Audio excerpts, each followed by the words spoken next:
Chúng ta sẽ đến với trận đấu cuối cùng của sự kiện ngày hôm nay. Võ sĩ Iran Siayo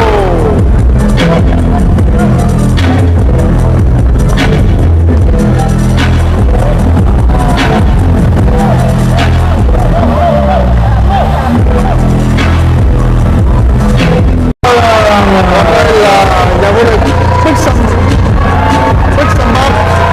người được rất nhiều dân chúng Campuchia yêu thích. Tôi được xem mặt đánh 2 lần rồi.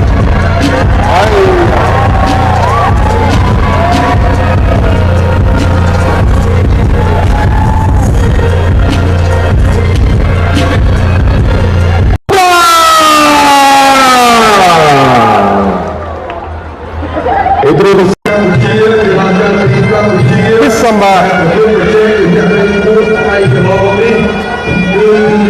đánh bảo tàng kinh khủng. Xem rồi nhá, tôi xem rồi, tôi anh em xem thử xem có nói đúng không.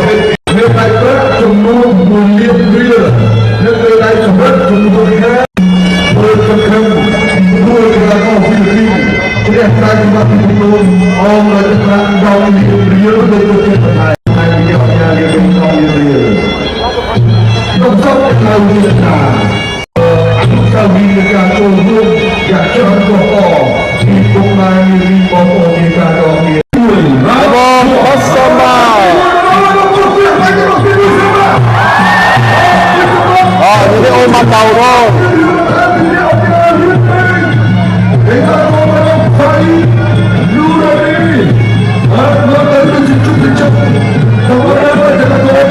Ông này tôi nhớ về ông Mặt Vương.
Ê, bạn nghe trận này lên thì về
tôi bảo báo cáo đúng chưa?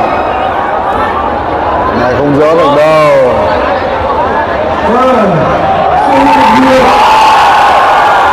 Các bạn không nhận ra thì nó giải ít Nurani tôi chủ đi về cho bạn này và bên đây dân khối bàn tay của người ta còn sâu trên thun và nó được bên cho bạn chân cái thun một cái còn đi xuống từ từ đầu mà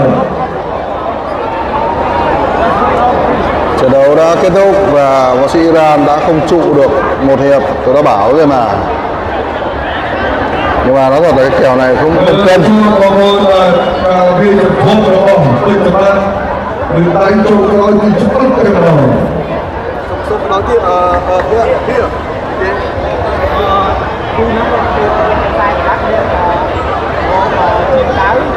Hết rồi. Buôn nèm không? Buôn nèm nhưng Cái gì đấy? lúc đó là tay mới. Tôi chạy minh tranh tay rồi. Nó đẹp. Mai một người dân chỉ đi về đây đang nhận cả đua cú berkuat awal senok nak kena tertinggal Khép lại và có lẽ đây là trận đấu cuối cùng của trận đấu này rồi. Tôi nhớ là hết.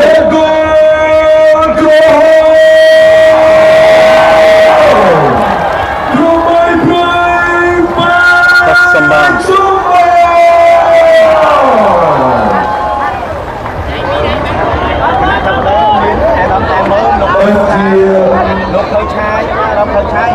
một kết giải kỳ vọng của Mỹ và tôi làm việc giúp số của mình chơi ai đưa đọc tài mới ai đưa đọc tiền lịch tham gia của chúng ta bị chiếc là chi ai đưa tiền xã hội của chúng ta đã chiếc và ai đưa làm hơi trái của tiền xã hội thì là cùng chúng ta nên chi ở cái lịch tham gia xã hội cùng chúng ta đã chiếc và lúc thi của xóm thì dụ là cam mình có thể bàn cà cho một hai ba vị trí Rồi, cảm ơn mọi người đã dành cả nhóm video lên thể thao.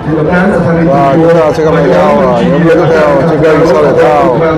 Xin chào và hẹn gặp lại.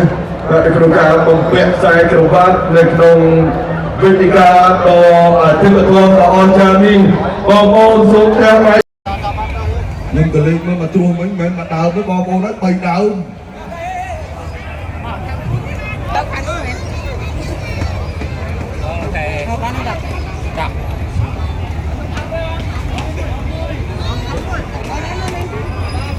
vàជាបន្តខ្ញុំបានសូមដំណើរការកម្មវិធីបន្តទៀតគឺគូទី14ក្នុងប្រភេទទម្ងន់វគ្គផ្នែកព្រត់ប្រភេទទម្ងន់ Senior Class A 54 គីឡូក្រាមផ្នែកបុរស